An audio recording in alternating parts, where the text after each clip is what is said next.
இன்றைக்கி நம்ம பார்க்க போகிறது நல்ல காரசாரமான கத்திரிக்காய் தொக்கு.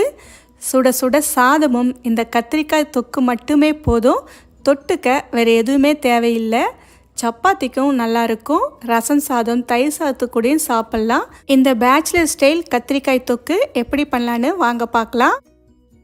முதல்ல ஒரு 250 கிராம் கத்திரிக்காயை நல்லா கழுவிட்டு கொஞ்சம் மெல்லிசாக இந்த மாதிரி நறுக்கி எடுத்துக்கங்க. கத்திரிக்காய் நிறம் மாறாமல் இருக்கிறதுக்காக கத்திரிக்காயில் மூழ்கிற அளவுக்கு தண்ணி சேர்த்துக்கலாம். இது அப்படியே இருக்கட்டும். அடுத்து ஒரு பேனில் 2 டேபிள் ஸ்பூன் எண்ணெய் சேர்த்துக்கங்க. இந்த எண்ணெய் லேசாக சூடானதும் ஒரு 1/4 ஸ்பூன் கடுகு சேர்த்து தாளிச்சுக்கங்க.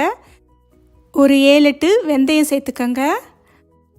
1 ஸ்பூன் உளுத்தம்பருப்பு, 1 ஸ்பூன் கடலைப்பருப்பு ரெண்டையும் சேர்த்துக்கங்க. இப்போ இந்த பருப்பு லேசாக செவக்கட்டும். அது வரைக்கும் நாம் வதக்கி விட்டுக்கலாம். அடுத்து ஒரு பெரிய வெங்காயத்தை நல்லா பொடி பொடியாக நறுக்கி சேர்த்துக்கங்க. இந்த வெங்காயம் லேசாக வதங்கி வரட்டும்.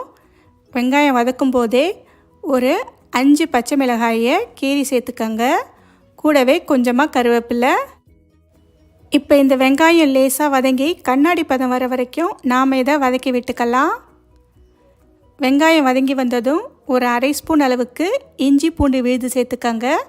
இஞ்சி பூண்டு விழுது ஒரு 1/2 ஸ்பூன் அளவுக்கு சேர்த்தா மட்டும் போதும், அதிகம் சேர்க்க வேண்டாம். இஞ்சி பூண்டோட பச்சை வாசனை போனதும் நாம் நறுக்கி வச்ச கத்திரிக்காயை தண்ணி இல்லாமல் சேர்த்துக்கங்க. இப்போ இந்த கத்திரிக்காயை சேர்த்து ஒரு 2 நிமிஷத்துக்கு எண்ணெயிலேயே நல்லா வதக்கி விட்டுக்கங்க. கத்திரிக்காயை வதக்கும்போது கொஞ்சமாக மஞ்சள் தூள், ஒரு 1/4 ஸ்பூன் அளவுக்கு உப்பு சேர்த்து வதக்கிக்கங்க. இந்த கத்திரிக்காயை ஒரு 2 நிமிஷத்துக்கு நல்லா வதக்கி விட்டுக்கலாம். இப்போ இதை மூடி போட்டு அடுப்பை மீடியம் லோ ஃப்ளேமில் வச்சு வேக விடுங்க. இடையில திறந்து கலந்து விட்டுக்கங்க. இந்த கத்திரிக்காய் ஓரளவுக்கு வெந்து வர வரைக்கும் நாம் இதை கலந்து விட்டுட்டே இருக்கலாம். இப்போ பார்த்திங்கன்னா கத்திரிக்காய் ஓரளவுக்கு வெந்து வந்துடுச்சு. இந்த அளவுக்கு வந்ததும் அடுத்து இதில் ஒரு 3/4 ஸ்பூன் இல்லைனா 1 ஸ்பூன் அளவுக்கு மிளகாய்த்தூள் உங்கள் காரத்துக்கு ஏற்ற மாதிரி சேர்த்துக்கங்க. ஏற்கனவே நாம் பச்சை மிளகாய் சேர்த்துருக்கோம். இப்போ நம்ம தனி மிளகாய்த்தூளும் அவங்கவுங்க காரத்துக்கு ஏற்ற மாதிரி நீங்கள் சேர்த்துக்கலாம். மிளகாய்த்தூள் சேர்த்து 1 நிமிஷத்துக்கு நல்லா வதக்கி விட்டுக்கங்க. இப்போ பார்த்திங்கன்னா நல்லா கலந்து விட்டாச்சு. அடுத்து இதில் 2 பெரிய நல்ல பழுத்த தக்காளியை நல்லா பொடி பொடியாக நறுக்கி சேர்த்துக்கங்க. தக்காளியை சேர்த்து ஒரு முறை நல்லா கலந்து விட்டுக்கங்க.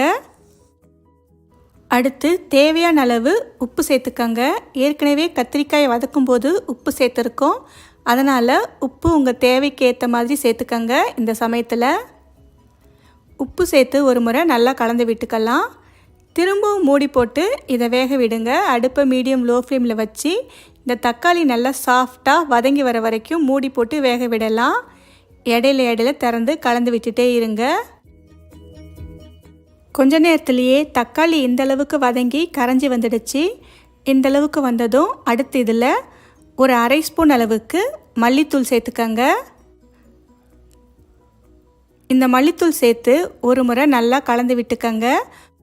மல்லித்தூள் சேர்த்து ஒரு 2 நிமிஷத்துக்கு மட்டும் லேசாக கலந்து விட்டுக்கங்க. ரொம்ப நேரம் வதக்கணுன்னு அவசியம் இல்லை. கடைசியாக நறுக்கிய கொத்தமல்லி கொஞ்சம் அதிகமாகவே சேர்த்து ஒரு முறை நல்லா கலந்து விட்டுக்கலாம். அவ்வளவுதான், ஒரு சூப்பரான கத்திரிக்காய் தொக்கு. சுட சுட சாதம், சப்பாத்தி கூட ரொம்பவே நல்லாயிருக்கும். ரசம் சாதம், தயிர் சாதத்துக்கு கூட சாப்பிடவும் அட்டகாசமாக இருக்கும். ஓகே ஃப்ரெண்ட்ஸ், இந்த ரெசிப்பியை உங்கள் வீட்டில் ஒரு முறை ட்ரை பண்ணி பார்த்துட்டு எப்படி இருக்குன்னு சொல்லுங்கள். இந்த ரெசிபி உங்களுக்கு பிடிச்சிருந்தால் லைக் பண்ணுங்கள், ஷேர் பண்ணுங்கள்.